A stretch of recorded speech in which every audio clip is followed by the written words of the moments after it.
Ce matin, je me suis réveillée de bonne humeur et puis je suis allée dans le jardin. Je me disais,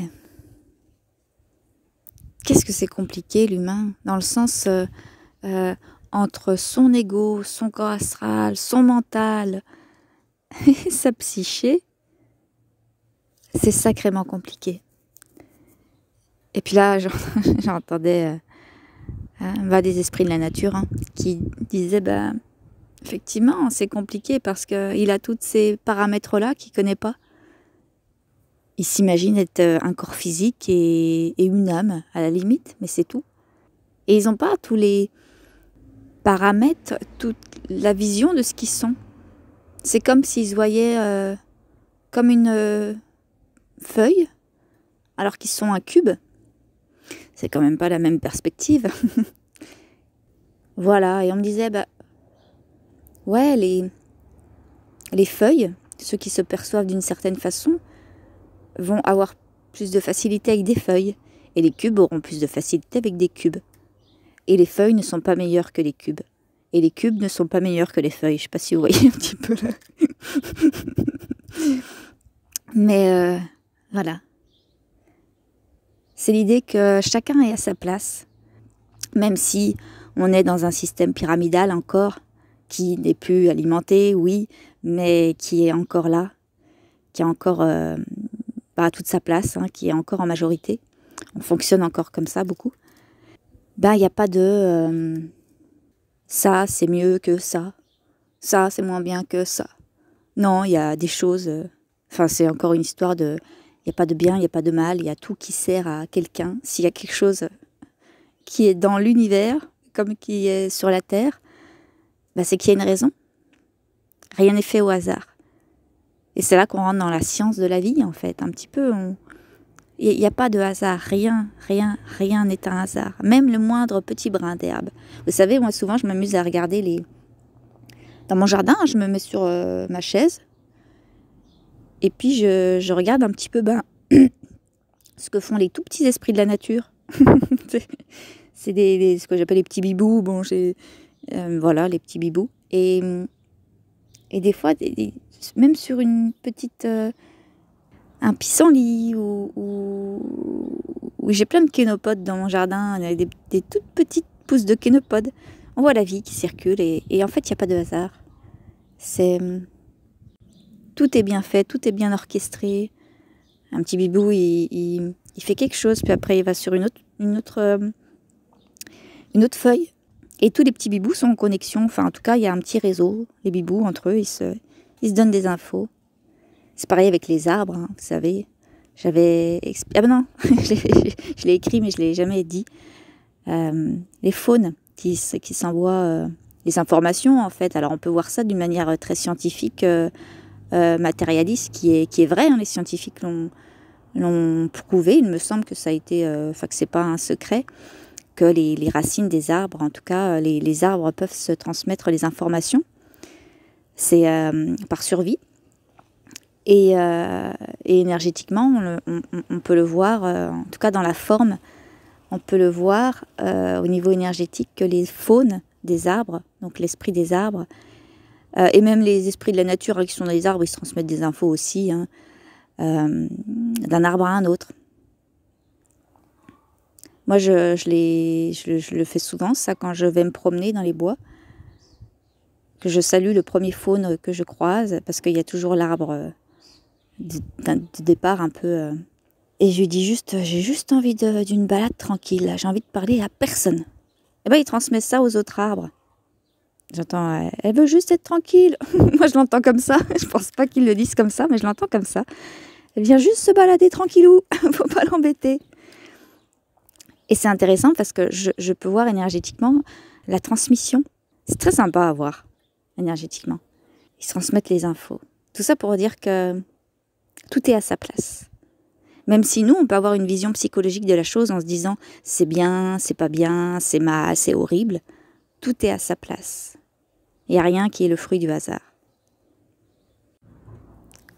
Par exemple, moi je tombe toujours sur des insectes à sauver, tout le temps. Tout le temps. Tout le temps. Je sors dans mon jardin, bim, je vais tomber sur un bourdon en difficulté qui est par terre en train de mourir de soif.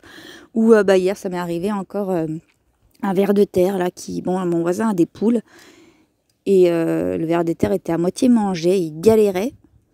Et il se faisait bouffer par des fourmis. Et en fait, j'ai eu le réflexe, alors qu'il n'y avait rien à faire finalement. Mais en fait, on a un choix à chaque fois. Hein, la vie, c'est que des choix. J'aurais pu faire le choix de passer mon chemin et dire, bon, bah, il se fait manger par les fourmis, elles mangent, tant mieux pour les fourmis. J'aurais pu me mettre du côté des fourmis en disant, ah bah c'est chouette pour les fourmis, elles ont un bon repas. Mais là, mon ego, en tout cas, a décidé, s'est dit, bah, je vais sauver je vais sauver le ver de terre. Donc je l'ai pris, puis je l'ai mis dans la terre à côté, un peu plus loin.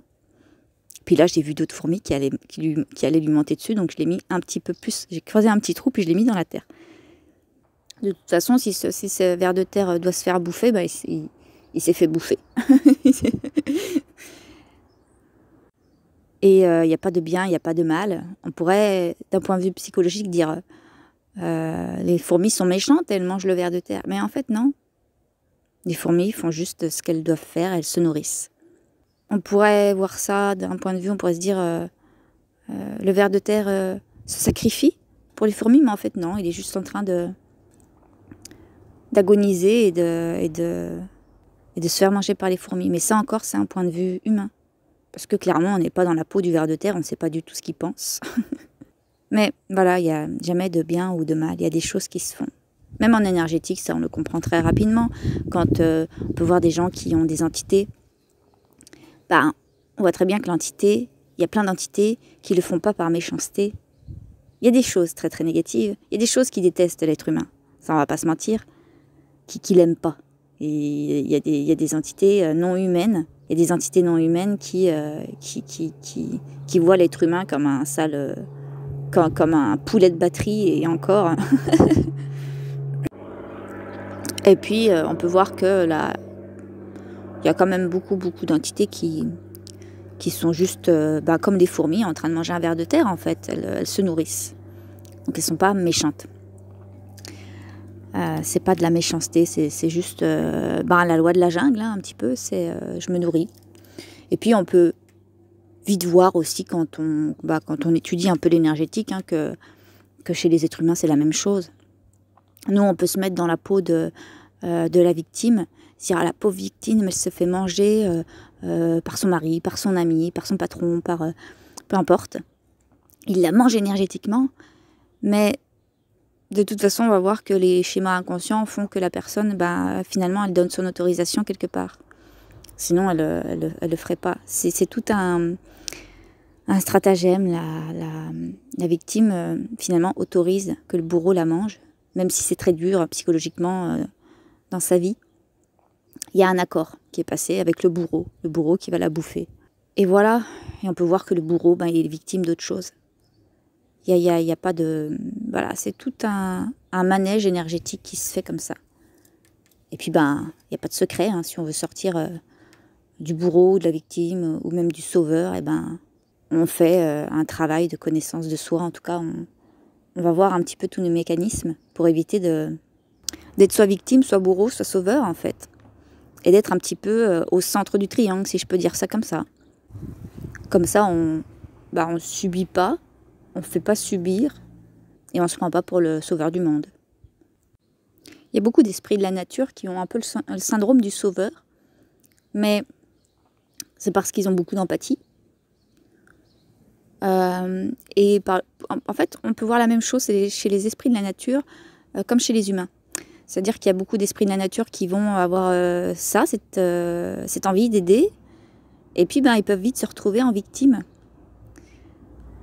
Ils vont aider un humain, alors en groupe ou tout seul. Il va y avoir des esprits de la nature qui vont donner des coups de main aux humains. Et puis ils vont se retrouver victimes parce qu'ils vont se rendre compte que il y a beaucoup de travail et ils vont avoir tendance à s'oublier. Il y en a comme ça. Il y en a même pas mal. Et puis après ils se font aider de potes esprits de la nature, tout ça. Mais moi j'ai déjà vu des esprits de la nature très très très très chargés. Parce que ils s'oubliaient finalement par amour pour l'être humain. Et ça, c'est important à le savoir, parce que si vous savez que vous êtes accompagné d'esprits de la nature, vous pouvez leur dire, moi je le dis tout le temps, c'est vous en priorité. Jamais, jamais, jamais, jamais, vous ne vous mettez en difficulté pour moi. Si vous voyez que c'est trop costaud pour vous, bah, vous crissez votre camp en fait. Et c'est vachement reposant du coup. Parce que sinon on peut rentrer dans quelque chose une certaine culpabilité, de oh mon Dieu, ils se mettent à mal pour moi. Et on peut voir du coup que c'est pas évident pour eux. Pour certains, c'est pas évident. Il y en a qui vont dire ok, bon bah démerde-toi. Et puis il y en a, ça va pas être évident. Ils vont être là, mais ma pauvre, mais quand même, non, non, non, non, non, c'est toi ta priorité en fait. C'est soit ta priorité. Donc, bah, je vais terminer là-dessus. Soyez votre priorité, quoi qu'il arrive. Faire de soi sa priorité, c'est pas se couper du monde. C'est devenir adulte. Parce qu'on se rend compte que quand on se fait passer en priorité, bah, on amène de toute façon l'autre aussi à se faire, à s'occuper de lui. Je pense au couple là en disant ça. Parce qu'il y a beaucoup de gens, en fait, ils s'occupent de leur conjoint ou de leur conjointe et ils ne s'occupent pas trop d'eux. Surtout les femmes ont tendance à faire ça avec leur chéri. Alors qu'en se faisant passer en priorité, ben, ils profitent d'autant mieux des moments avec l'autre. Ils sont vraiment présents avec l'autre. Et c'est vraiment là qu'on vit des super relations. Parce qu'on ne s'occupe pas de l'autre, ça ne veut pas dire ne pas le soutenir s'il a besoin, l'envoyer chier s'il nous demande un service, c'est pas ça. Ça n'a rien à voir, c'est pas être égoïste. C'est vraiment, ça c'est des croyances religieuses. Hein. Quand on pense que se faire passer en priorité, c'est être égoïste, c'est qu'on a quand même à aller bosser les croyances religieuses. On est tellement encombré. Voilà, la religion c'est très très ancien hein, sur la terre, donc qu'on a à aller voir un peu toutes ces croyances sacrificielles de je me fais passer après les autres, etc. Et ça, c'est quelque chose de très très très très présent hein, chez l'humain. Parce que les mémoires religieuses sont très très très présentes. Les égrégores religieux sont encore très très très très forts hein, sur la planète. Voilà. Et bien sur ce, je vous embrasse. Prenez soin de vous et à très bientôt.